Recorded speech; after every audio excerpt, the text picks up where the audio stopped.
नमस्कार, बहुत बहुत स्वागत है आपका कंज्यूमर अड्डा में। आपके साथ मैं हूं विपिन भट्ट और आज एक बेहद ज़रूरी बातचीत करेंगे आपसे और वो है ख़ास तौर पर आयुष दवाओं से। आयुष तो आप जानते ही हैं, यानी कि जब आप कहते हैं कि आप होम्योपैथी ले रहे हैं या आयुर्वेद ले रहे हैं या यूनानी दवाइयाँ ले रहे हैं, ये सब आयुष दवाएं कहलाती हैं। और इस पर अब आयुष मंत्रालय कह रहा है कि भाई सलाह लेना ज़रूरी है। मन से ना तो कोई दवाई दी जा सकती है, ना उसका कोई भ्रामक प्रचार किया जा सकता है, ना उसके कोई बढ़ा चढ़ाकर फ़ायदे गिनाए जा सकते हैं और ना ही उसको अलग से इस तरीके से बेचा जा सकता है कि ये तो ऐसा कर देगी, इस बीमारी को ठीक कर देगी।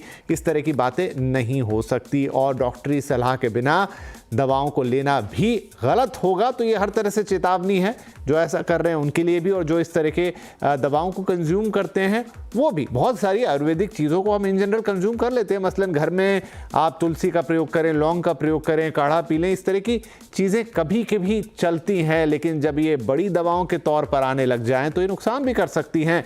आज इसी पर करेंगे चर्चा कि आखिर क्यों आयुष मंत्रालय को इस तरह की चेतावनी या सफाई जारी करनी पड़ी। क्या है इन दवाओं का बाजार, क्योंकि बाजार में तो बहुत सारी चीज़ें मिलती हैं आयुर्वेद प्रोडक्ट के नाम पर, तो फिर उनका क्या वहाँ लाइसेंस की ज़रूरत होती है, किस अनुमति से वो दवाएं बनती हैं। तो बहुत सारे सवाल मन में आपके भी आएंगे। ज़रूर सुनिए पूरा कार्यक्रम। लेकिन सबसे पहले मैं आपको बताता हूं कि हुआ क्या है, क्यों ये सारी बात निकल कर आई है, आयुष मंत्रालय ने आखिर ऐसा क्या कहा है।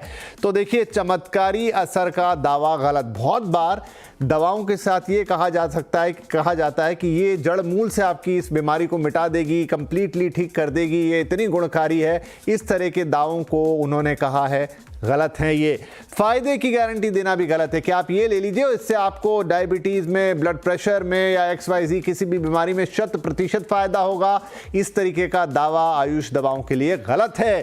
भ्रामक विज्ञापन देना भी गैर कानूनी है। अगेन वही बात है कि भाई आप बड़े बड़े क्लेम्स कर दें, आप कह दें कि इससे तो ये ठीक हो जाएगा, मोटापा कम हो जाएगा। इस तरह की बातें, इस तरह के क्लेम्स आप विज्ञापनों में नहीं कर सकते। गाइडलाइन के हिसाब से ही विज्ञापन बनाए जाएं और उनको भेजा जाए, ये भी आयुष मंत्रालय की तरफ से है। और अगर इस तरह के विज्ञापन देखने को मिलते हैं तो उस पर जुर्माना भी लगाया जाएगा। लेकिन ये जो पूरा आया है, राज्य केंद्र की एजेंसियां इस पर एक्शन ले सकती हैं, लेकिन ये जो पूरा वाकया निकल कर आया है, पूरी चीज़ निकल कर आई है, ये सोचने पर मजबूर करती है कि आखिर ऐसा क्या हो रहा था जिसकी वजह से इस तरह की चीज़ों की ज़रूरत पड़ी। चलिए तो आज की बातचीत को शुरू करते हैं। हमारे साथ कार्यक्रम में शामिल हो रहे हैं कोहली आयुर्वेद के डायरेक्टर डॉक्टर KR कोहली और जियोसन हेल्थ केयर के रिसर्च हेड श्रवण बांदा, जो कि इस तरह की कई दवाओं को निर्मित करते हैं। आप दोनों का बहुत बहुत स्वागत है। तो डॉक्टर कोहली, हम आपसे ही शुरुआत करते हैं कि इस तरह की गाइडलाइंस है, इस तरह की सफाई या इस तरह के निर्देशों की जरूरत आखिर क्यों पड़ी है?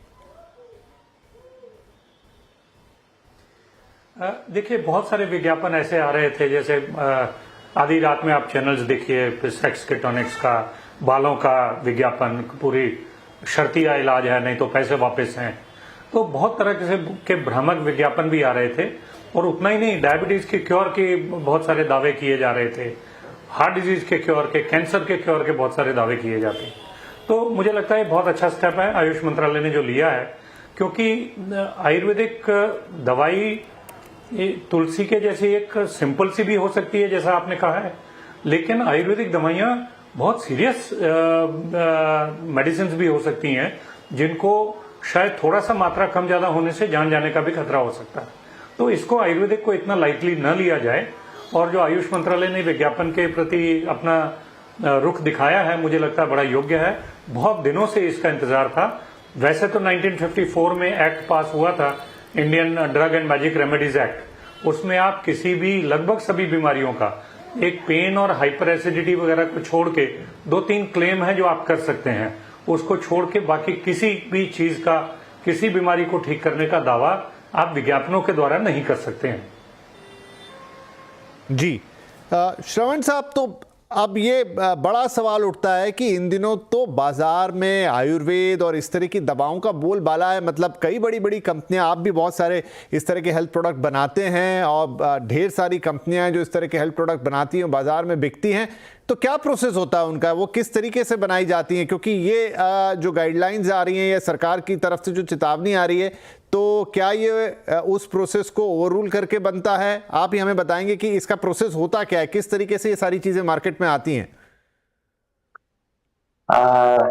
बहुत अच्छा सवाल आपने किया है।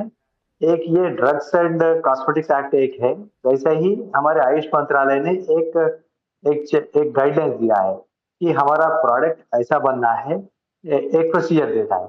और ये प्रोसीजर तो सभी लोग फॉलो हो जाते हैं, मगर उसको डब्बा के ऊपर जो लेबल क्लेम बोलते हैं, जो लेबल पे अंदर लिखा रहता है कि ये मात्रा में ये प्रोडक्ट लगा दिया हुआ है। जैसे कि त्रिफला है, इसमें त्रिफला 400 mg का टैबलेट बना हुआ है, या मोरिंगा टैबलेट 1 ग्राम का टैबलेट बना हुआ है। तो ये यहाँ तक तो ठीक रहेगा, और वहां पे वार्निंग्स बोल के दिखाएगा, store in cool and dry place, follow as पर दी फिजिशियंस एडवाइस लिखते हैं।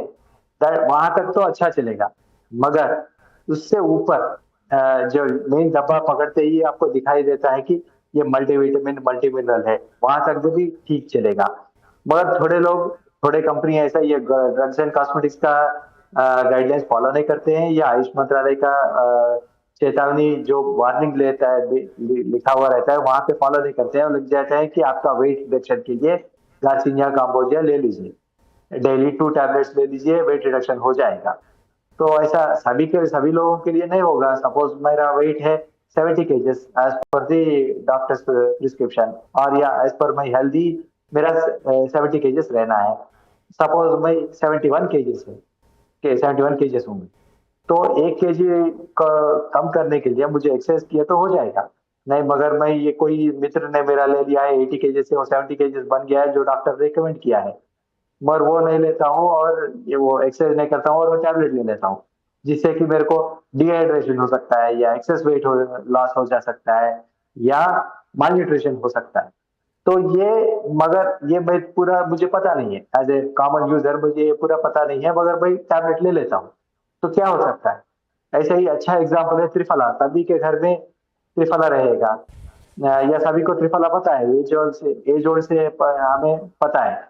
मगर ये त्रिफला अगर माय मैजिक रेमेडी एक्ट्स के प्रकार ये वेट लॉस के लिए अच्छा है, या लैक्सेटिव के लिए अच्छा है, ये ले लिया है, किसी मेरा दोस्त ने बोला है, उसको काम आए, मगर मेरे के लिए वो काम आएगा नहीं, मुझे पता नहीं है, फिजिशियन का एडवाइस नहीं लिया है और मैंने ले लिया है, तो वो लिया तो मेरे को डिहाइड्रेशन हो सकता है, एक्सेस वेट लॉस हो सकता है, या ड्रग इंट्रैक्शन हो सकता है। ये हमारे ऐसा ही नहीं है कि हमारे शास्त्रों ने नहीं बताया है। शास्त्रों में चरक संहिता 3.1 डिस्क्रिप्शन में क्लियरली लिखा हुआ है कि त्रिफला अगर ज्यादा लिया तो ये नुकसान होता है।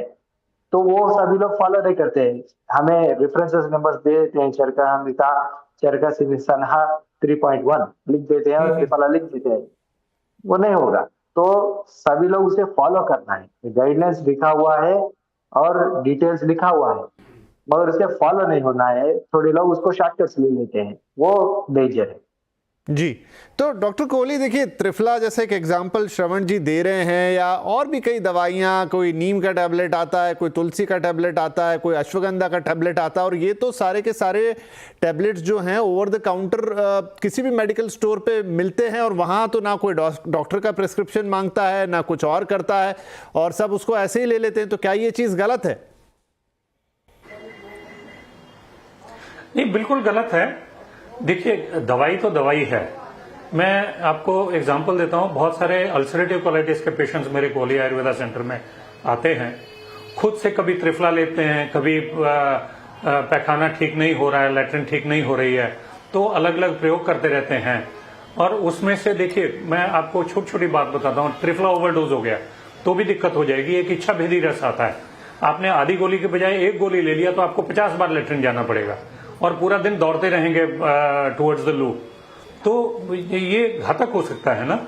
तो कोई भी चीज, वो चाहे नीम भी हो, अश्वगंधा, जैसे ये डॉक्टर साहब ने अभी कहा, श्रवण कुमार जी ने, कि त्रिफला का डोज दिया हुआ है, तो ये डोज की जानकारी हमारे फार्मासिस्ट को भी नहीं है, क्योंकि आयुर्वेदिक दुकानों पे या आयुर्वेदिक फार्मेसीज में फार्मासिस्ट अभी तक कंपलसरी नहीं है, और मेडिकल स्टोर्स में जो फार्मासिस्ट है एमबीबीएस की, वो जो मॉडर्न मेडिसिन देने वाला, वो फार्मासिस्ट को आयुर्वेदिक दवाइयों की जानकारी नहीं है।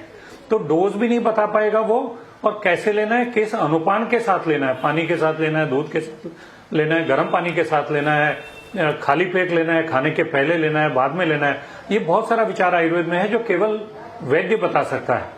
तो मैं तो ये समझता हूँ बहुत अच्छी बात है आयुष मंत्रालय ने जो निकाला है ये आयुर्वेद की तरफ। तो डॉक्टर कोहली, बहुत बार तो ये जो डिब्बे आते हैं टैबलेट्स वगैरह के, या जो अश्वगंधा की दवाई है या फिर नीम की टैबलेट है, जो भी हो फॉर एग्जांपल, उनमें तो खुद ही लिखा रहता है कि for an adult 2 tablets in the morning and 2, तो वो खुद ही प्रिस्क्रिप्शन, तो क्या थोड़ा सा मिस सेलिंग का मामला भी बनता है? नहीं, लेबल रिक्वायरमेंट्स में वो ठीक है। लेबल की रिक्वायरमेंट्स जो हमारे drug and magic remedies act में है ना, उसके हिसाब से वो ऊपर लेबल पे ये लिखना जरूरी है, डोज लिखना जरूरी है, उसमें कितनी कंसंट्रेशन है वो लिखना जरूरी है, कब बना है, कब एक्सपायरी है, ये सब लेबल रिक्वायरमेंट्स है, वो तो आवश्यक है। लेकिन वहां लिखे रहने से केवल ये नहीं होता है कि आप बिना सलाह के ले लें। बिना सलाह के आप तुलसी का रस लीजिए, अदरक का रस लीजिए, सीतोपलादी चूर्ण ले लीजिए, सिंपल सी दवाइयां वो ले लीजिए। लेकिन आप इच्छाभेदी रस जैसी दवाई ले लेंगे, बहुत सारे हम लोगों का एक मैं आपको बताऊं एक इवन शेड्यूल है जिसमें सारे पारा वारा की, आर्सेनिक की, मेटल्स की मेडिसिन है, जिसको बहुत लोग बदनाम भी करते हैं, लेकिन हमारे हिसाब से तो वो बहुत अच्छी दवाइयां और कैंसर जैसी बहुत बीमारियों में बहुत काम आने वाली दवाइयां हैं, जिसको मेटलिक मेडिसिन बोलते हैं। उसकी एक एक रत्ती, आधी रत्ती की मात्रा है। देखिए, थोड़ा सा भी मात्रा ज्यादा किया तो घातक हो सकती है।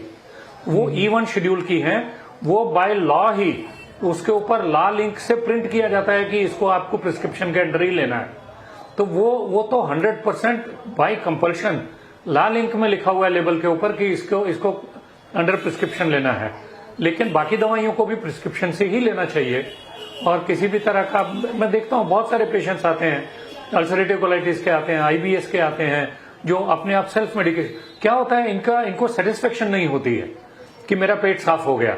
वो साफ करने के लिए क्या क्या प्रयोग अपने से करते रहते हैं। तो इस चीज को डिस्करेज करना चाहिए। जैसे खांसी है, पुरानी खांसी है, किसी ने बताया तुम भेड़ा ले लो, तुम हरीत की ले लो, किसी ने बोला सीतोपलादी ले लो, तालीसादी ले लो, तो अपने मन से इतने सारे प्रयोग करते रहते हैं लोग, जो घातक हो सकता है। आयुर्वेदिक डॉक्टर्स आज हर जगह हैं, हमारे देश में 500 के करीब आयुर्वेदिक कॉलेज हैं, हर गली नुक्कड़ में आपको आयुर्वेदिक डॉक्टर मिल जाएंगे। आयुर्वेदिक डॉक्टर्स की और सलाह की कमी नहीं है, बस आपको एक अच्छे वैद्य को ढूंढने की देर है। ढूंढिए और उनसे सलाह लीजिए।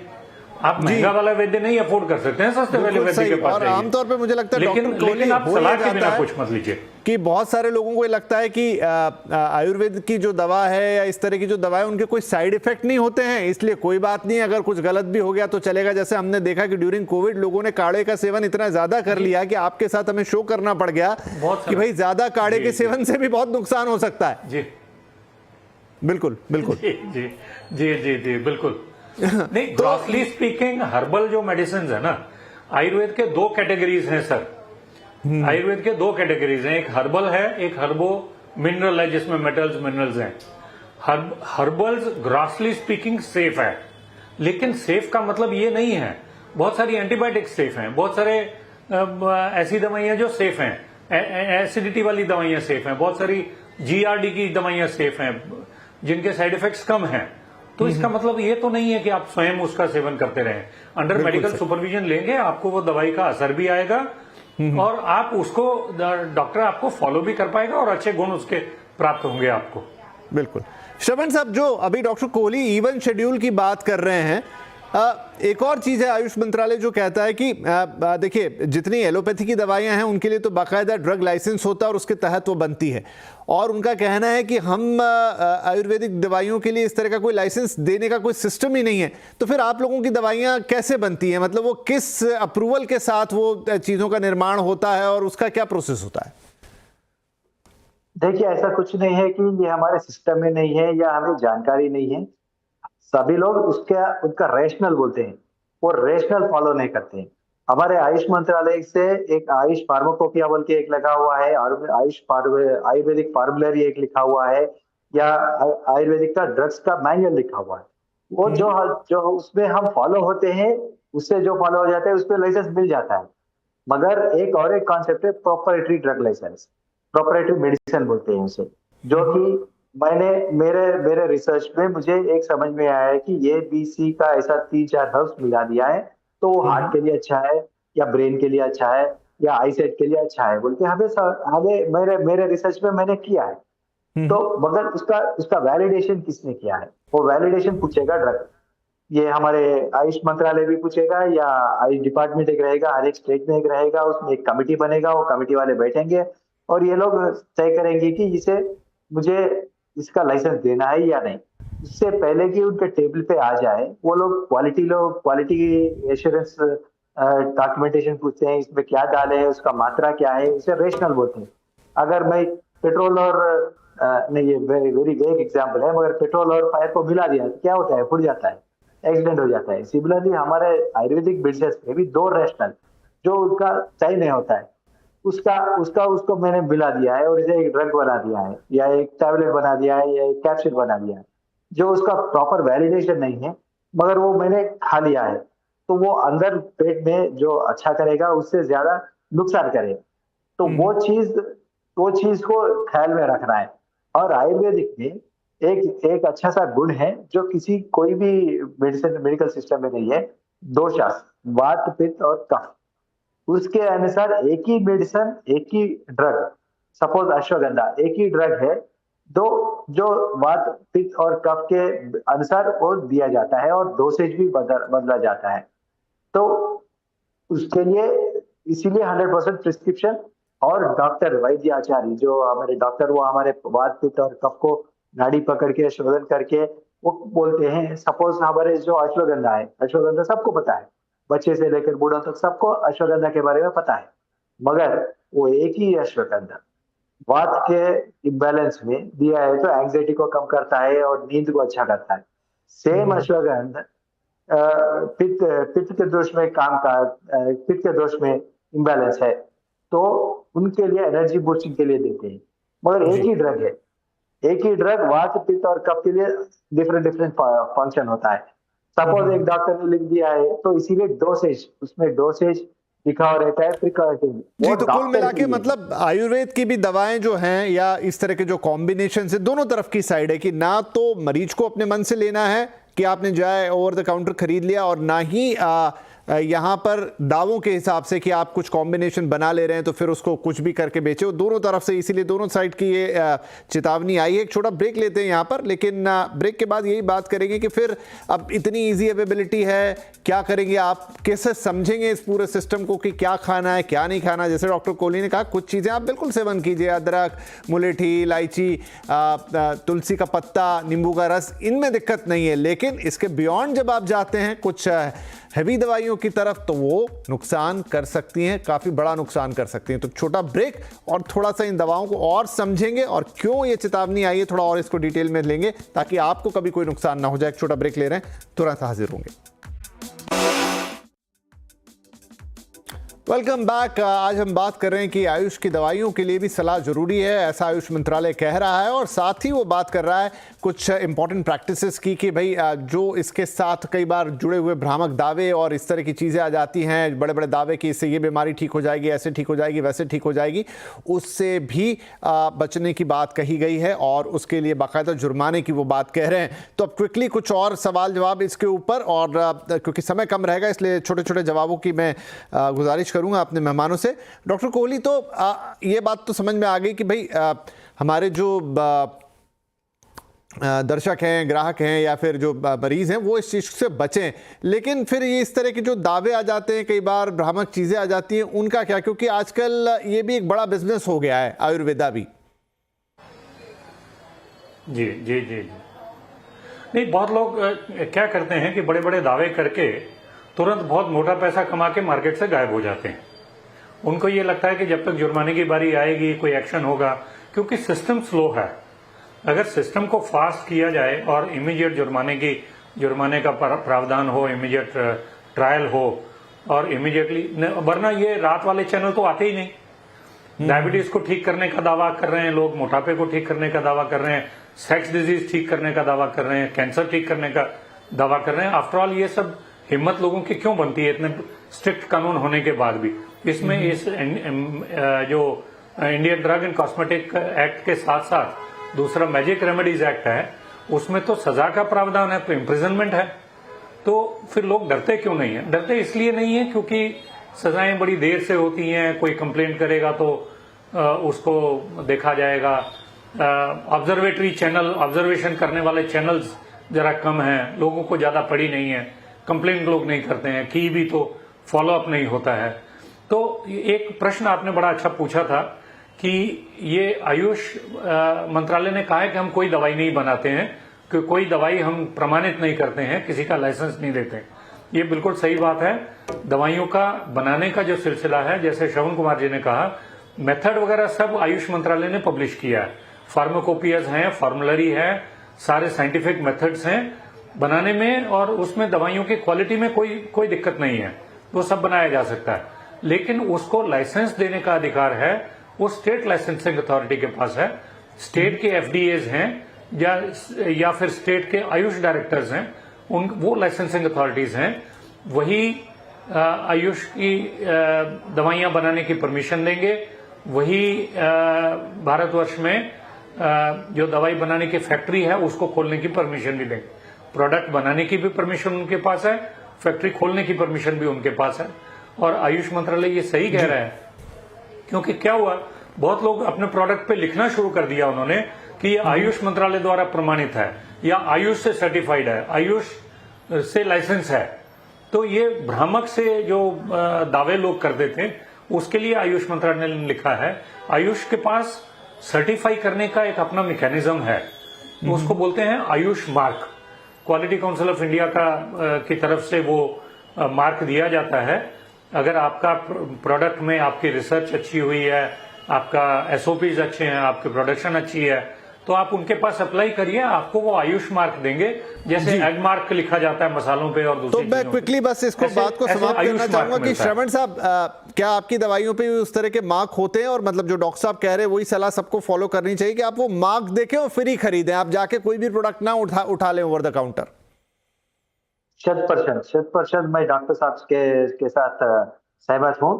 ये मार्क रहना चाहिए, आयुष लाइसेंस लाइसेंस तो सभी को रहेगा, मगर आयुष का लाइसेंस जीएमपी बोल के एक लिखा हुआ रहता है, जो जीएमपी के अनुसार इसे बनाया गया है, तो उसे देखना है, या आयुष प्रीमियम कंपनी के जैसे रहना चाहिए या आयुष मार्क रहना चाहिए।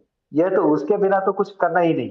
इसके बिना तो जैसे कि हम एलोपैथिक ड्रग्स में लेते हैं या कोई कॉस्मेटिक ड्रग लेते हैं, कॉस्मेटिक बड़े पॉइंट सर। तो कुल मिला के यही कि आपको इन चीजों का ध्यान रखना है दोनों तरफ। तो जो एक्शन कंपनियों पे लेना होगा वो आयुष मंत्रालय लेगा जहां से इस तरह के दावे आ रहे हैं, लेकिन एज ए कंज्यूमर कई बार हमें लगता है, जैसा मैंने पहले भी कहा, कि भाई इनके तो कोई साइड इफेक्ट है नहीं, ले लो। लेकिन नहीं, आज हमारे जो पैनलिस्ट बता रहे हैं कि बहुत सारी दवाएं आयुर्वेद, यूनानी और तमाम दूसरे जो अल्टरनेटिव मेडिसिन सिस्टम है उसमें भी ऐसी हो सकती है कि अगर आपने बिना किसी प्रिस्क्रिप्शन के, डॉक्टर के, वैद्य के उन चीजों को ली तो आपके लिए उल्टा असर भी हो सकता है। बहुत शुक्रिया आप दोनों ही मेहमानों का, बड़ा इंपॉर्टेंट टॉपिक था और आपने बहुत ही अच्छी तरह इसको समझ किया और इससे दर्शकों को अवश्य फायदा होगा। नमस्कार।